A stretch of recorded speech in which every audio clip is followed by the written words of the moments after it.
زنی که عالم باشه، دانش داشته باشه، فرهیخته باشه، او طبیعی است که زن ایدئال از این جهت خواهد بود، هم شوهر خودش را درک خواهد کرد، هم بچه‌های بهتری تربیت خواهد کرد، هم میتواند اون انس و الفت خانوادگی را زیاد کند. در برابر مرد نقطه نظر خودش رو نسبت کودکان گفته تواند و پیش از همه در تربیت کودک سهمگذار باشد، چون که پیش از همه زن مادر هست و آینده کودکان از او وابستگی دارند. یعنی که مادری باشد، مادر ایدئالی، مادری که خوب اون زمانه رو خوب به طور خود کشف کند، اون زمانه رو به طور خود ببیند و آینده سازی خوب اون زمانه باشد.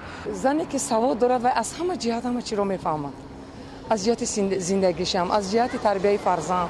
اصلا باید صاحب اخلاق حمیده باشد، رفتار خوب داشته باشد، در زندگی وزنین طلب کن یا بسیار طلب کن نباشد.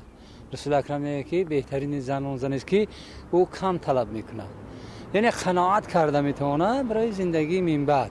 زن ایدئالی یعنی شوهرش حرمت کنه، عزت کنه، خوشرومان خانگیش. Идеальная жена должна быть образованной, умной, с хорошими манерами, дипломатичной.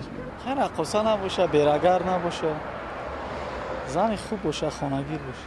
Таджикская женщина в первую очередь должна уважать мужчину. Честной, правдивой, услужливой должна быть.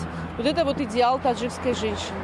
حضرت سلیمان گفته بود که حسن و جمال هیچ پوچ است و زیبایی نظر فریب است، اما زنی که خود و ترس است و سزاوار ستایش است، زنی که از پی نگاهبینی پسران و آینده درخشان اویله است و زن ایدئالی است و زنی که در روی دیگران اول فکر میکند و بعد در روی خودش. اول حرمت عزت خود و بعد از آن حرمت شوهر و حرمت دیگران را به جا بیارد. در جمعیت یگان نقش خودش داشته باشه، یعنی ایدئال باشه، دیدیم برای که زن خود تربیتگر است، هم در خانه فکر میکنه، در جمعیت هم نمونه باشه. موافق طبع دلت باشه، اگر ایدئالی میشه